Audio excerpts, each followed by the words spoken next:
कल का पहला चंद्र ग्रहण हमारे भारत में दिखाई देने वाला है। इस वजह से इसको लेकर और बड़ी चिंता लोगों में दिखाई दे रही है।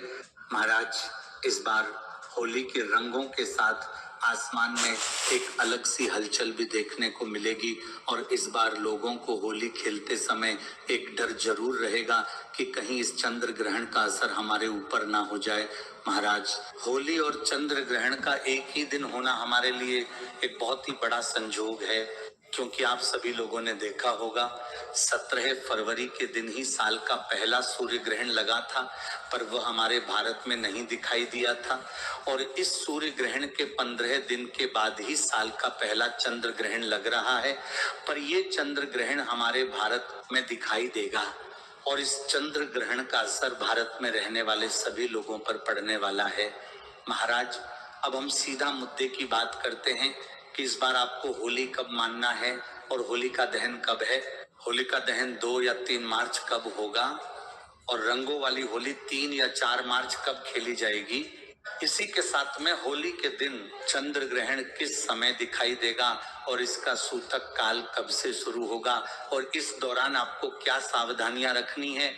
वीडियो शुरू करने से पहले आपसे एक निवेदन करेंगे कि अपने सारे काम को छोड़कर सिर्फ 5 मिनट इस पूरी जानकारी को सुन ले, ताकि आप इस बार होली अच्छे से बना पाए और चंद्र ग्रहण का आपके ऊपर कोई असर भी ना हो। महाराज, सबसे पहले होली का पर्व फाल्गुन मास की पूर्णिमा तिथि के दिन मनाया जाता है और इस बार यह पूर्णिमा तिथि 2 मार्च की शाम से शुरू होकर 3 मार्च की शाम तक रहेगी और यहीं पर सबसे बड़ा कंफ्यूजन होता है। आमतौर पर हम लोग जिस दिन पूर्णिमा की शाम होती है उस दिन होली का दहन करते हैं और पूर्णिमा की सुबह में रंगों वाली होली खेलते हैं। वही महाराज 3 मार्च की शाम को ही चंद्र ग्रहण लग रहा है और हमारे नियम में साफ साफ बताया क्या है कि चंद्र ग्रहण या सूतक काल में किसी भी प्रकार का शुभ या मांगलिक कार्य और अग्नि प्रज्वलित करना अच्छा नहीं माना जाता है।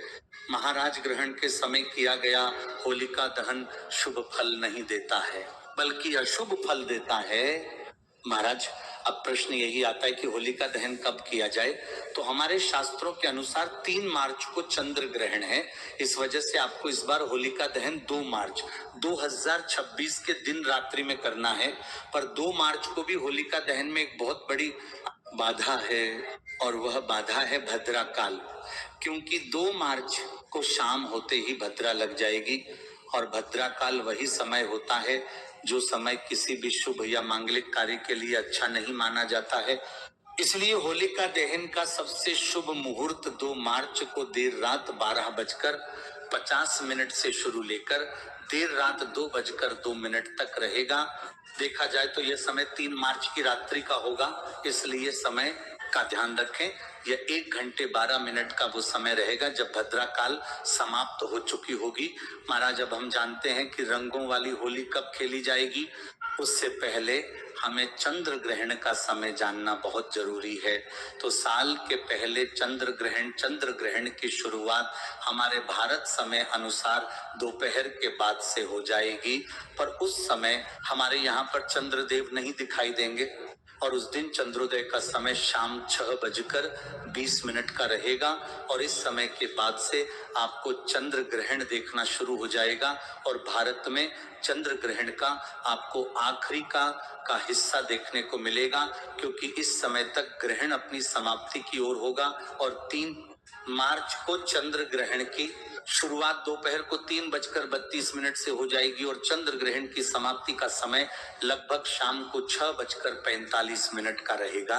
महाराज, हमारे भारत में यह ग्रहण सिर्फ 20 से 25 मिनट के लिए ही दिखाई देगा, पर यह हमारे भारत में दिखेगा। इसलिए इस चंद्र ग्रहण के सारे नियमों का आपको पालन करना होगा। महाराज, चंद्र ग्रहण का सूतक काल हमेशा 9 घंटे पहले से शुरू हो जाता है और इस हिसाब से साल के पहले चंद्र ग्रहण का सूतक 3 मार्च 2026 को सुबह 9:39 पर ही शुरू हो जाएगा और सूतक काल की समाप्ति ग्रहण की समाप्ति के साथ ही में होगी, यानी कि शाम 6:45 पर ग्रहण भी समाप्त होगा और सूतक भी समाप्त होगा। महाराज, सूतक काल में भी सारे शुभ और मांगलिक कार्य करना वर्जित होते हैं। इसमें पूजा पाठ नहीं करना है और भोजन न बनना है और न खाना है। ये सारे कार्य ग्रहण के सूतक काल से पहले ही आपको करने होंगे। इसके अलावा सूतक काल से पहले आपको तुलसी पत्र भी तोड़कर खाने पीने की चीजों में भगवानों वाले स्थान पर जरूर रख देना है। इसके अलावा सूतक काल में और ग्रहण काल में कैंची, छुरी, सुई आदि का प्रयोग